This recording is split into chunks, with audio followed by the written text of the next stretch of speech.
Welcome to Wind Down with Kev. I am Kevin Spann, the insurance guru. Kevin Spann, your host for the evening. Kevin Spann, the Allstate agent, but not in that capacity today. Coming to you, season 2 of my Phenomenal Woman series of Wind Down with Kev. So excited with the guest that I have today. Going to introduce you to, or allow her to introduce herself, Sabrina Franco, Esquire. Talk to him, Sabrina. Tell the people who you are. Thank you so much, Kevin, for having me. I'm Sabrina Franco. I help create properties, protect the legacies, and plan businesses so you can be safe as you pursue your purpose. That's what I do. I'm an attorney. I've been practicing for 8 years. I run a law firm, entrepreneur, all those good things. All of those good things and above. Mm-hmm. And I never let people get past the business part without acknowledging their family part. So I've been here personally. I've met your beautiful daughter. Thank you. I haven't met your husband, but I've seen him. Mm-hmm. So tell the people about your beautiful family, and then we're going to really get into it. Sure. Yes, I have an 8-year-old daughter who's raising me. I like that. That's the way it goes. Exactly. And then I have a husband, been married for 13 years now. I know I look like a baby, but I'm not. Nothing wrong with that at all. Nothing wrong with that at all. So people, I'm real excited to introduce you guys, not only to Sabrina Franco, the Purpose Attorney. I'm introducing you to my personal attorney. And know before you ask, I'm not in trouble. She's not a criminal attorney. Don't call her about the charges. She is a different kind of lawyer. For sure. So let's talk about first. Let's talk about how we met. Yeah. We have to give a big shout out to MG, the mortgage guy. Yes. We met at one of Matty G's events. Yes. Okay. Yes. I think it was probably 2019. Yes. It was early 2019. Yes. Yeah, we met at an event. We were both tabling. Yes. Showing off our goodies, and then we just got to talking and just sort of developed from there. Absolutely. You know, you had your services on display at that event. Obviously, I was representing what I represented. And then you, Matt Garland, MG the mortgage guy, you guys took off. You took the show on the road. I didn't make the travel team. But let's talk about that, about that team of you guys and what you guys were doing when you were on the road, just educating and informing people in 2019. Yeah. So that's why I remember that it was early 2019, because that was right before really the show started. So we were fortunate enough to be part of the DJ MB and Caesar real estate seminar tour, right? And so we were going to various states in the United States. I think over 10 states we visited to just educate the community about real estate investing, the importance of, protecting your real estate assets once you purchase them, how to get a mortgage, those type of things, and what are the roles of the players who sort of help you in that endeavor. And so it was great. It was great meeting people and sort of sharing with them. And I think just our presence, like the representation, meant a lot to them. It means a lot. People, let me paint a picture for you.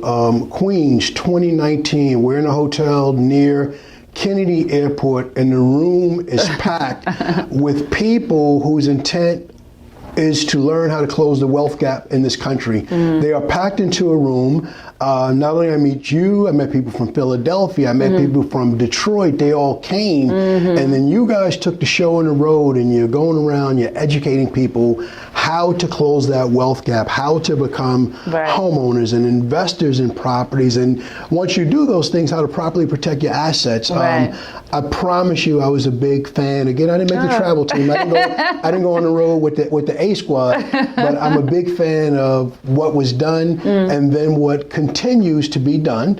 So that's 2019. How did you enjoy that traveling part, just taking your show on the road and talking to people in other states about what you do? It was incredible. There was a lot of love, a lot of, they really received it, and it opened up my eyes to just the world is so much bigger than where we are, you know what I mean? And then, people are people, all over the place. Everybody needs something, everybody's looking, and it kind of opened my eyes also to people of color are often forgotten about when we're talking about wealth, when we're talking about protecting your wealth and generational wealth.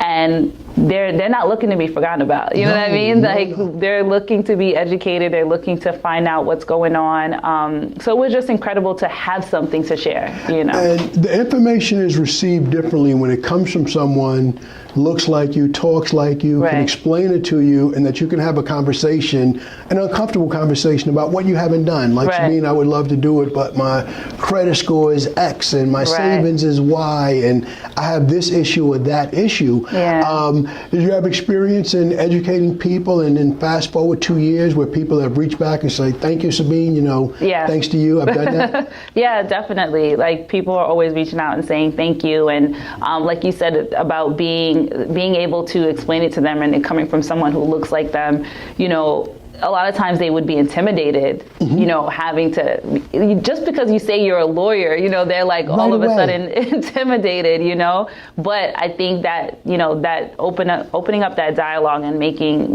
the information available to people made them more comfortable. Like, okay, this is normal. Like people go through this, you know, and there's a way to get to the other side. And everybody's going through something. Everybody has some kind of issue. And so people get uncomfortable when you introduce a lawyer. So that's why I open with that. And our community, usually when someone hears about a lawyer, unfortunately it's because they're in a bad situation. They're getting out of trouble. Your type of law is very, very different. Correct. You help people get into good trouble in a really positive way. You help people get into good trouble. So normally people on the podcast, I try to spend time with the appetizers and, you know, real 5-course meal and take it slow and build it up. But there's so much content that we have to jump into right here today. I'm just going to dig in, and I want to talk about your specialties. Your specialties from me following you, being a fan, and you being my attorney. Why don't I start off personally with exactly how you became my attorney? Okay, sure. Number one, from that meeting in 2019. Number two, COVID kicks in 2020, and everything stops. We're losing people this time a year ago, very fast. And it's a time where I think everyone was rightfully afraid, am I next? And to put your affairs in order before it's too late. This is something I thought about for a long time, and because of meeting you, watching you, educating and making people aware, my wife and I came and sat with you, and you took care of our will and trust. So let's talk about wills and trusts and why people should do that. Okay, sure. So, all right, so planning gives you the opportunity to say exactly what you want to happen with your affairs, right? So not only it gives you that opportunity, but it also offers security for your family, because I can't tell you how many people in going, you know, traveling and doing that, you know, real estate tour, how many people I met who was like, you know, my mom had this property, but she left it in somebody else's name and she passed away. Or I inherited a property, you know, I inherited a property when I was young, but I didn't know what was happening. I signed it over to somebody else, you know, or grandma got manipulated and someone took her property. So that's a security that you offer, because now you're putting something in place. And usually predators, when they see like properties in a trust or something like that, they know that somebody intentionally protected that asset, right? Protected it from them. So let me interrupt you right there. You said a lot right there, and there's a generation of people before us that worked hard. They came from the South, they came from the Caribbean, they worked hard, they bought properties, and their intent in their mind was that their children and their children's children will have it. In their mind, they had a plan for generational wealth, but they may not have had the right documents in place, correct? Correct, absolutely, and that's the thing.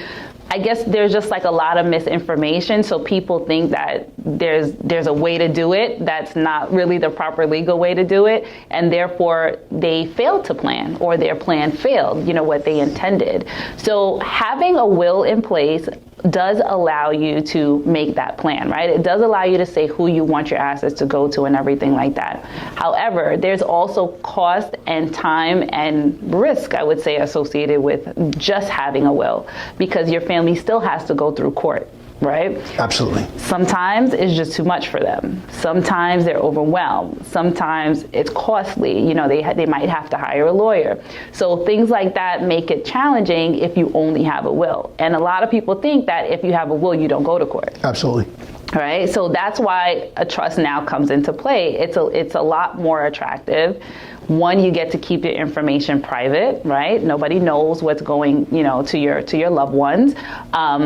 Not only that, it takes it out of the whole court process. You don't have to your family doesn't have to go to court as long as no one drags it into court, And then it gives you the ability to even leave assets in trust to your children for a particular point in time that you deem more appropriate for them. So. Absolutely. You can handpick an age when they're 21, when they're 25, when they get married, when they finish school. You can dictate that, as opposed to allowing the state to make that decision. I know in my family, I had an uncle who was single. Okay.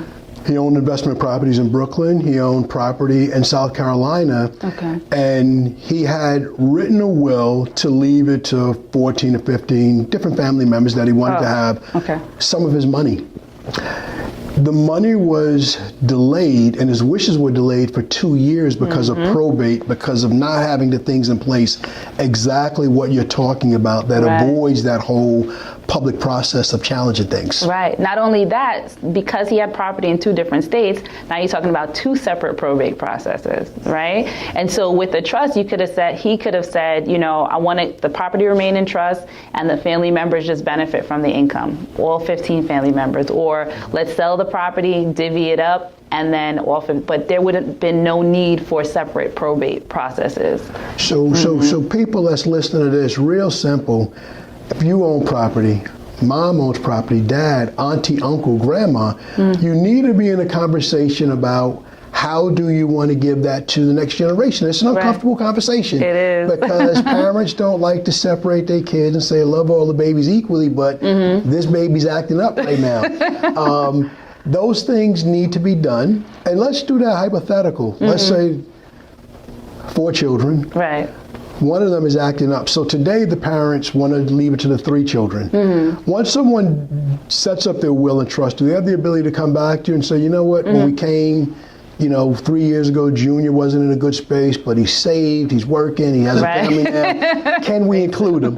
Can we include him now? Yes, absolutely. Beautiful. That's a beautiful thing. I mean, there are different types of trust where you could lock things up, right? But generally for young people, or unless you're really getting to your advanced age or you have a particular reason why it needs to be locked up, you can change it. You can make changes. So you could say, the child that I know today, I need to plan in this particular way. But then as people grow and evolve, you could certainly come back and make changes and update. In fact, we encourage that because there may be things in your life when you were, when you first planned that changes, it could be next year, things could change. So we encourage our clients to, let us know when there are changes that are going on in their life so that we can make sure that their plan works the way they want it to work. Absolutely. Yeah. And that's the bottom line, the way they want it to work, as opposed to the way that the state may say that it works, because it doesn't matter what state you live in, doesn't matter if you're a Democrat or a Republican. I don't know anybody that agrees with how the government should spend their money as opposed to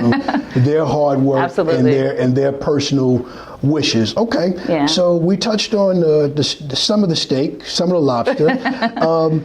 Let's talk about something you've been on real heavy lately, which is trademarks and copyrights. Why is that important? Well, first, let's explain it to me like a 2-year-old. Okay. What's a copyright and what's a trademark? Okay, so let's start with copyright. So copyright is the registration of your rights in something that you created with your mind. So I'll say those 2 things, copyright and trademark, fall under intellectual property. So intellect, something you create with your mind, right? From here. I love it. I love it. From here. So a copyright is something that you create. So it could be a written work. It could be a work of art, so a drawing or something like that. It could be choreography, so it's something you create. It could even be coding. If you have a special coding that's, you can have that protected, actually registered. So when you create it and you actually write it down or record it, inherently it has a copyright, but in order to maximize your rights and your right to police against it and to prove when you created it, you want to register it. Very similar to music. If I write a song, also. I need to have that song copywritten so I can get the credit. So if someone else publish it or I hear my song on the radio, I have a legal position as opposed to just being upset about it. Correct, absolutely, and the reason why you do that is exactly what you said, in order to protect it. And you know, people are creative and we do things all the time and we don't know or think that they're of value. But these laws were created very long ago, and there's been people who know what the value is of copywriting and trademarking, and they've been making money off of creative people who don't know their rights or haven't been, you know, privy to their rights. And that's why I emphasize, you know, doing that. So you tapped into a sore spot for me. Okay. Let's talk about hip hop music. Okay. Yeah. Now, I know you like music. Yes. I see your reels, I see your videos, I see you getting it in. Right.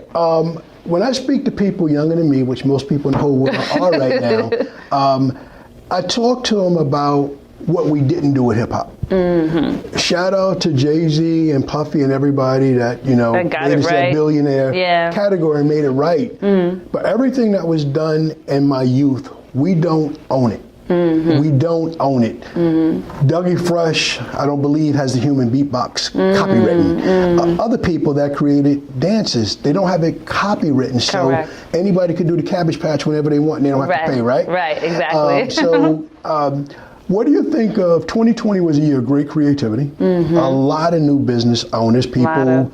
Can I tell you a statistic? Please. So the trademark office normally gets 600,000 applications a year. Last year they got 900,000. 900,000. Yes. So a massive increase. Massive increase. And people trademarking new things that you did. Mm-hmm. Okay, so I have a friend of mine. I won't mention any names. He just started his own business. He has personalized hand sanitizers, and they're great. They have a great aroma to it. Is that something he should trademark so he doesn't walk in the store one day and see that it's being sold by Walgreens or CVS? Or yeah, correct. So let me explain trademark then. So a trademark is basically going to be the source of your good. So what it is whatever's facing your consumer that's bringing them back to your good or your service, that is what you want to trademark. So it's your brand, you know, the brand. So if you create a product, you certainly want to, you know, and you create a brand around it, the name, the color, or sometimes the aroma, but that may be something that you have to develop over time. But you want to protect that. So what you're doing is you're also registering that with the trademark office, and they're saying, okay, you have the exclusive right to use that name or that design on, if it's hand sanitizers, on hand sanitizers, right? And if you want other categories, then you have to also protect in those other particular categories. But absolutely, your friend should protect their products. When I see him, I'm gonna talk to him.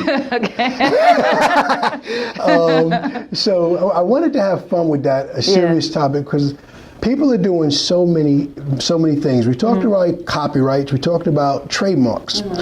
Sabrina, people call me all the time because they're starting a new business and they want to get business insurance. Okay. So the first thing I say to them is, have you talked to your attorney, your CPA, about how your business is going to be set up? Okay. Now, Kevin, I just want to sell stuff. I just want to open a store up. I said, yeah, but you have to see them first. I'm last. Okay, I'll give you the insurance last. Right.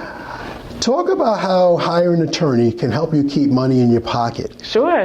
Yeah, so hiring an attorney can help you keep money in your pocket by first selecting the proper structure.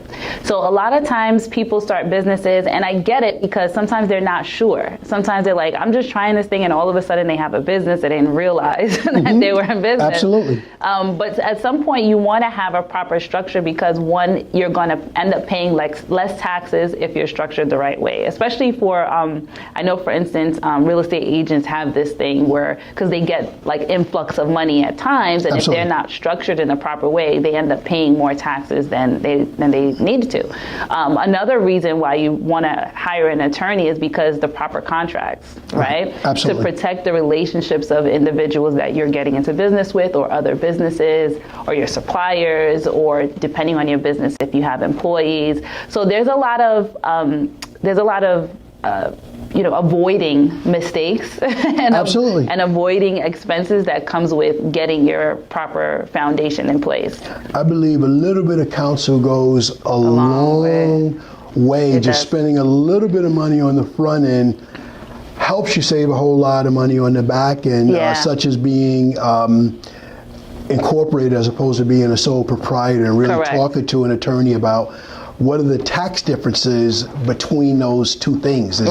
It's massive. It's night and day. We just had a reported billionaire in office for a period of time who has paid less taxes than any of the rest of us. So that's not something I begrudge. It's something I want to learn from. If there are laws that I don't know, I need to have the best lawyer. I need to have the best accountant to educate me so I can do things the right way. Yeah, and then that's the thing. So what he does is plan. Yes. Like he plans. He doesn't. Well, I hear that he doesn't like to pay his bills, but but I know he pays his attorneys. There you go. There you go. But yes, that's the thing. You want to plan and get ahead of it, just like insurance, right? Absolutely. Like insurance is just in case. You're not going to drive your car without insurance, or you shouldn't. Right. And so why do you want to run a business, put your time, your sweat, and all that equity into it, and you haven't protected yourself? Absolutely. That makes perfect sense to me. Right. So we've touched on a couple of areas. Yeah. But I was reading your bio before coming. Your background before starting your own firm, you actually worked in real estate before you spun on your own. So talk about your background, about what you did. Maybe even let's talk before you became a lawyer. What did you do before you became a lawyer? Now, did you take let me ask a question people are wondering, did you take the straight path, high school, college, went to law school? My path is, I guess, jagged. It's a jagged path. So I grew up in Queens and Rosedale. I went to inner city schools. Okay. My parents are immigrants. Okay. Well, they're citizens now, but and just didn't know, opportunities and didn't really have that kind of direction. So I kind of just went to school just like everybody else, just because like that was the thing. And then my cousin, when I was about to graduate high school, my cousin works for a mortgage company. Okay. She's like, oh, we're looking for like a receptionist and things like that. So I went and I was working there, and that's how I got introduced into the mortgage industry. Okay. Yeah, so that, I worked supported loan officers. I moved on to another company. I was a loan processor. And then I was an executive assistant for a branch manager. Okay. So, I kind of did all those things. And then I got to a point where I was just like, I don't think I want to keep doing this. Okay. That point gets there, that arrives. Right, yeah. So I just felt like there was more. I was just like, oh, there's just more. I was a little bit impatient. So you're handling the paperwork, you're making the office run, you're getting a glance at those commission checks, and you're looking at your checks, and you're like, one of these is heavier, but I'm doing all the heavy lifting. Exactly. I need that. Yeah, and I was just, when you're young, I was in my early 20s, you're just not sure what you want to do, So I went and I worked for a venture finance company after that, which was cool. It was good, good learning. Okay. But I just also didn't feel fulfilled. So it was just like, this is probably not my end all. And I knew I wanted to be a lawyer. I didn't really know what that meant. Information wasn't what it is now. I got you. But I was just like, yeah, I'm going to go to law school. Wow. Now, while you're working on loan, while you're working as a receptionist, loan office, you're going to school, you're taking classes at night the whole time? Yeah. Where are you taking classes at? I was going to SUNY Farmingdale. So at first I was at John Jay in the city. Okay. Then 9/11 happened, and I was like, I don't want to be in the city anymore. So I went out to Long Island. So I went to the State University, Farmingdale, and then Farmingdale, okay. Yeah. So you wrap up Farmingdale, you're working and going to college. School. That's a jewel full time, there. both. That's a jewel right there, people. Balancing both things, thinking of a dream, not really knowing. Not really knowing. You wrap up at Farmingdale. What's the next move? So I wrap up at Farmingdale.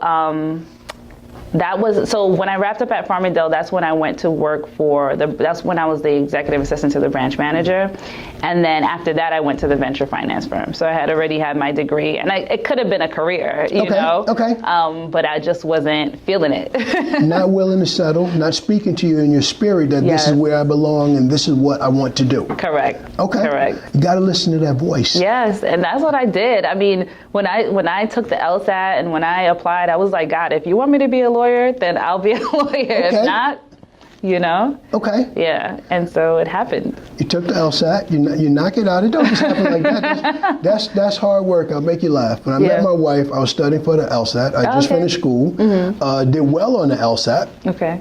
And then I was thinking about law school and her. Law school and her. And chose her. So very happy with the decision. Hindsight, great decision. You made a great decision. but you kept going. You go to law school.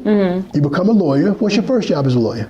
So my first job, I worked for a firm out here on Long Island, and I was there. It was really only like a temporary position for 6 months, because 2008 happened, everything crashes. So 2011, 2012, well, I graduated in 2011, took the bar. So I'm looking for a job at the end of 2011. So things are starting to get back to normal, but still very challenging.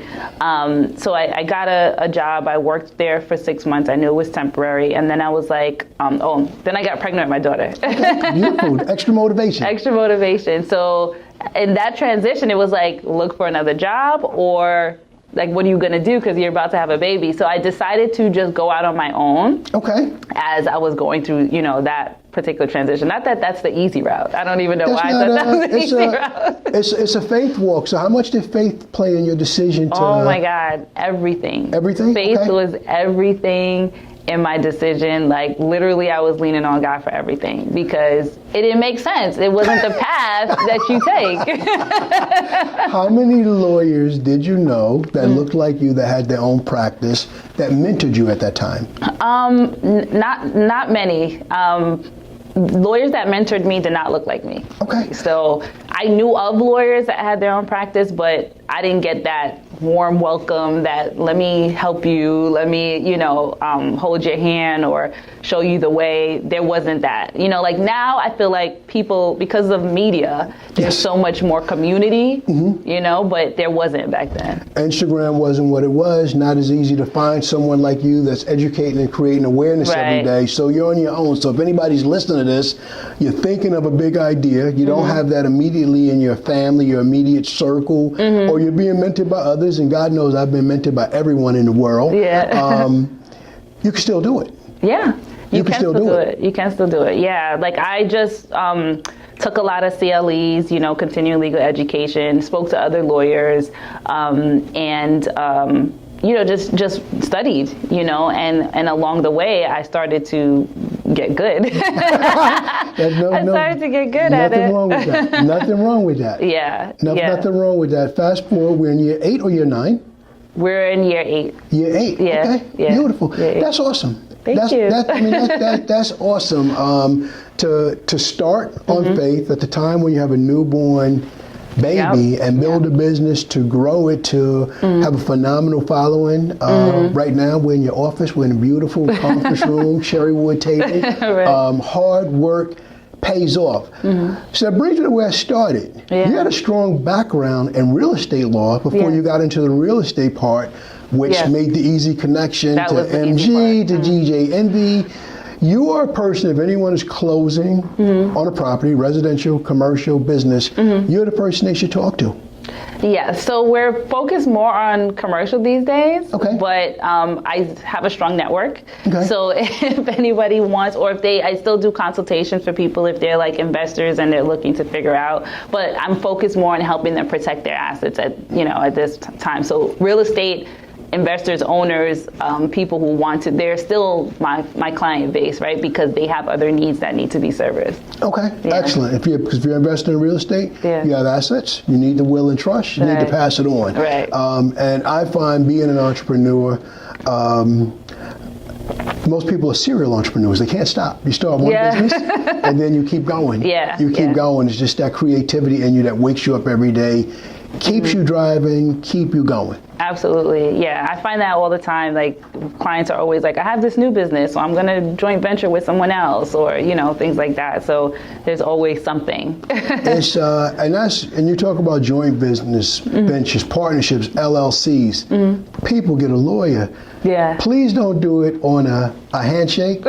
Not say anything about your family, not say anything about your friends, but talk to a lawyer so not only do you set up on the front end of how you're going to get the business together, but let's talk about how we're going to break up if it doesn't work out. Yes, I'm glad you said that, because that's a very important conversation to have from the outset. I actually started off with a partner in my firm. Okay. When we first started, but we had, we didn't see eye to eye, and so we ended up, separating. And so I know intimately the importance of you having everything written down and having those, emotions and things come up in the beginning while you guys are still happy and there are no real issues, so that you could work through them and then have that in writing. Business partner as a marriage. Being married 35 years. Awesome. Marriage is two people trying to see everything as one. Mm-hmm. And that's a constant work. It doesn't stop. It's a beautiful thing. Right.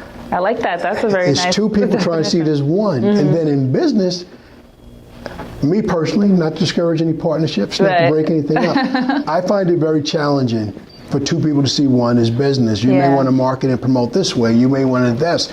You may be aggressive in spending. I may be conservative. It's very hard. Nobody has to be right, but it's very hard for two people to see things the same way. So that is extremely another reason, urgent reason for anyone that's serious about business, thinking about tightening up their structure.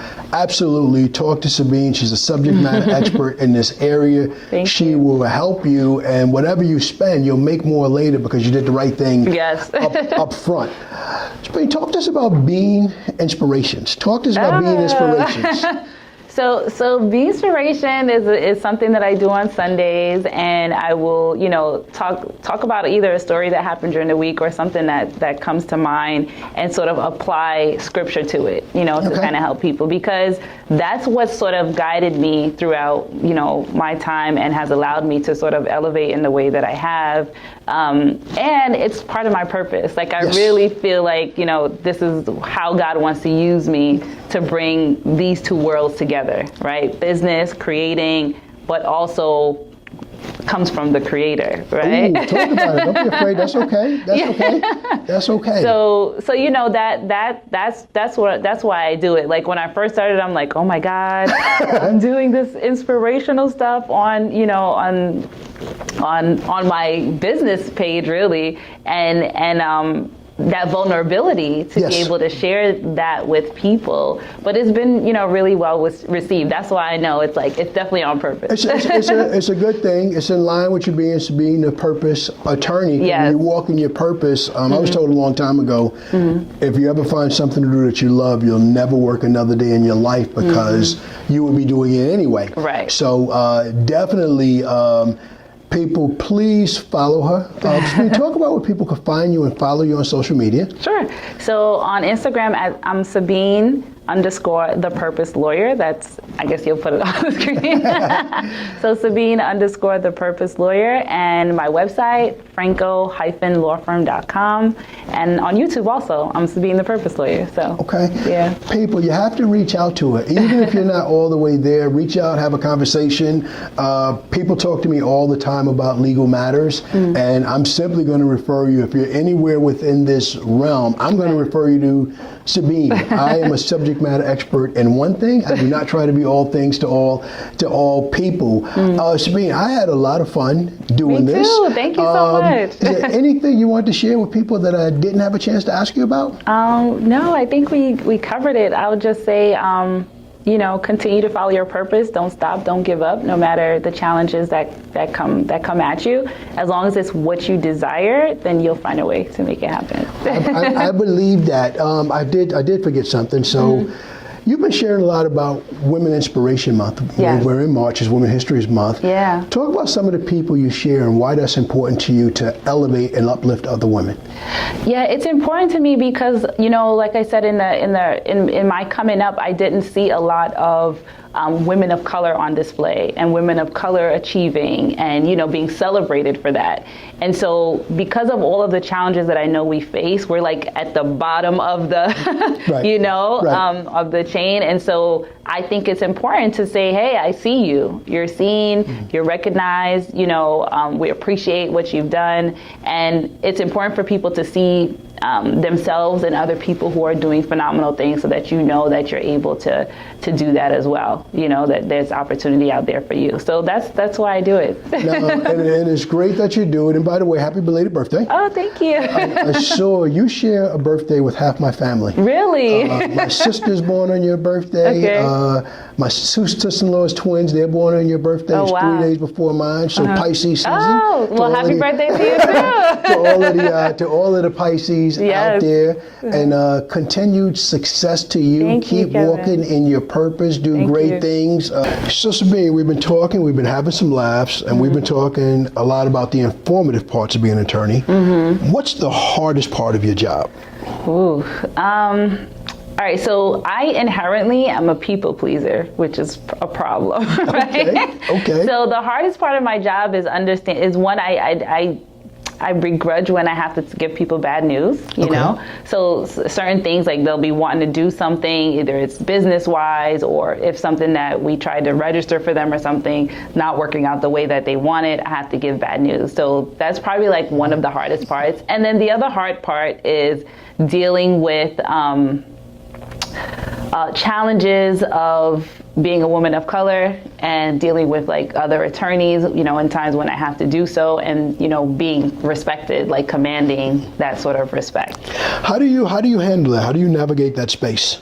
So for me, I'm not a yeller, but I can be firm, and so that's what I do. I say things firmly, and I also let people know when they're out of line. Outstanding. Outstanding. I think that's incredible, and I think that's very necessary. We're at a time in our country where institution after institution and leader after leader continuously is embarrassing themselves on their interactions with women, and it's really, really hard to understand or explain. Right. And I promise you this, as soon as you answered that question, your whole countenance changed. And it was business, and people respect that. Yeah. People really respect that change in your countenance and your tonality. It means the world.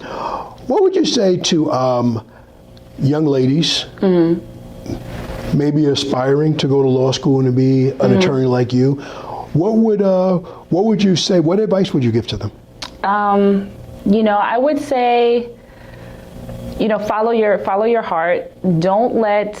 Don't do things because you want to be who someone else wants you to be. Be who you are in your own skin, the way you want to do it. Because I felt like what held me back a bit in the beginning is that I was trying to be a lawyer. You know what I mean? Rather than being Sabine, the lawyer. You know what I mean? As a lawyer, you know? So don't fall into that pitfall of trying to fit the mold, because the mold wasn't created for you. There you know you go. What I mean? There you go. So you can certainly have the title, but you can do it your own way. And there are a lot of women nowadays, of color and things, doing it their own way. So I would certainly encourage that. And like when I see young people who still have the old mentality that they have to try to be something else, it pains me, because sometimes it's hard to convey that message, Are you a part of any organizations or groups where you have a chance to speak to or mentor with young women? No, but I would like to be. I would like to So my people that are listening to this, that are part of phenomenal organizations, Yes. please, and invite her, whether it's Zoom or live, or you simply direct them to follow her page and like her for inspiration, because she's posting positive information every day, and they will benefit from it. I know 2 young ladies that in my community became attorneys, and I asked them to follow you because it's such a different path. Because what does a lawyer look like? What does a lawyer act like? Right. What does that mean to be like a lawyer? Right. What does that mean? Does that mean so that's the inner turmoil, right? Because you see, like, society shows us lawyers are white men. And even when I go into the court systems, like even when I first started, I would do court appearances for other attorneys, and there's only like white men. And like when they saw me, I've even had judges refer to me as a defendant because they thought I was there for a different purpose. I'm not kidding you. And it's happened on more than one occasion. And so the inner turmoil is like, I'm trying to be this, but I can't be this. I can't be a white male. You know what I mean?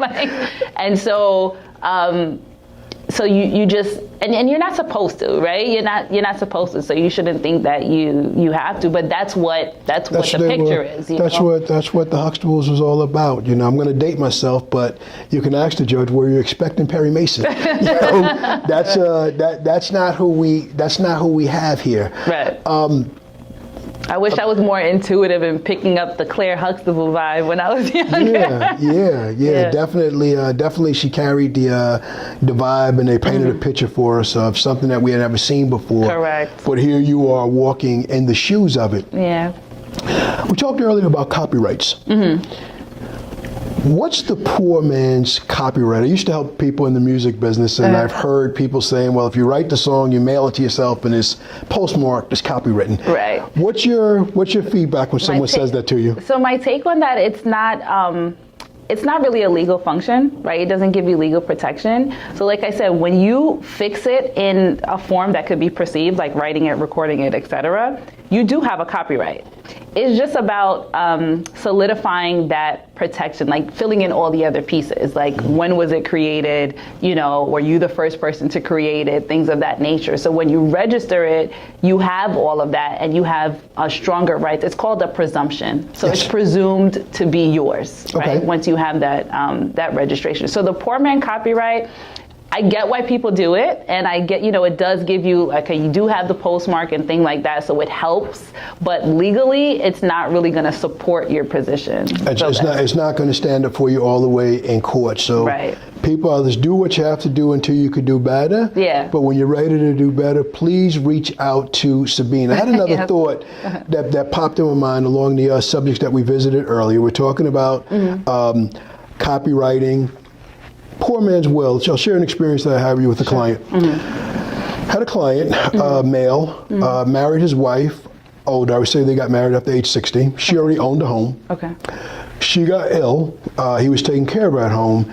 And she wrote out on a piece of paper that in the event of my death, I would like my home to go to my husband.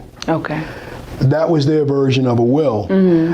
He came to me and told me the answer that you already know, that it didn't stand up in court for a few reasons, no witness. So what have you come across from people who think they've written a will, but it's not actually a legal will? Yeah, so with wills, I mean, and different states have different requirements, but most states require it to be witnessed. So you do have to have two people who are not benefiting from the will to witness this signature, you know, for the person to acknowledge that's their signature, acknowledge that's their will, and they're not being coerced and things of that nature. Those things need to be included in the process of signing a will. It's very particular when it comes to that. So yes, it wouldn't typically stand up in court. Now, that's something that's when you write a will with, you know, your own penmanship, that's called a holographic will. So they can use it as evidence, you know what I mean? But they don't have to follow that. Like, the court doesn't have to take it as law, really. So I would say get it professionally done, because there are certain things that could be left out of a will that can make it difficult for your family to even pursue. So, like, for instance, if there's not language about my executor doesn't have to post a bond, right? The court may require, if there's a lot of assets, you know, in that estate, that the family or whoever the executor is post a bond. And if that person is not creditworthy or doesn't have the money, they can't do it. And that's the part of the common knowledge that's missing, because most people wouldn't know what a bond is. To have thought of that when they hand wrote the note. Sabine, you are in your travels, networking, you went around the country helping people to focus on wealth through acquiring property. Why is generational wealth and acquiring that wealth, why is that important to you? So I heard a statistic that within a couple of years, I forget, it's soon, that the median income of an African American family is going to be zero, right? And it's like, I think it's like 2050, but to me, it's not far away, right? Right, that's tomorrow. And so that's crazy. You know what I mean? Like, essentially, people have been free for a number of years, right? And we're just as equal, we're just as intelligent, you know, maybe there's a lot of challenges, but there's no reason why that should be. you know, and it's because we've been kept out of information. We've been kept out of the know. And then when we find out, the rules change. You know what I mean? And so it's just about keeping people informed. That's one of the most valuable things that families pass on, especially families of wealth, you know, like, you know, Rockefellers and things like that, is the information. Absolutely. The connections and the information is golden. You don't even need the money, really. How to win friends and influence people. There's a reason why the Rockefeller Center is still there 100 years later through the Depression, through all the highs and lows. It's a change in the way of thinking. Let's bring it home. Yeah. How much do you think we own in terms of changing our own thinking? That's a good question. and I don't like the whole victim thing, right? But I do think we own a significant, like I would say 90-something% of it, you know, because the information is there. Like maybe years ago, you know, nothing you could do. You just didn't know. But now everything is at your fingertips. You know, if you can buy fancy clothing and jewelry and whatever, you can, you know, afford the education, because now you're not talking about only having to go to an institution to get educated, you know? I would say the same thing a little differently. Okay. If you have a phone, you have a university in your hand. Absolutely. You can attend YouTube University. You can go to Google Graduate School and a whole bunch of other sites. You know, you can go to Podcast College. Right. All of the information.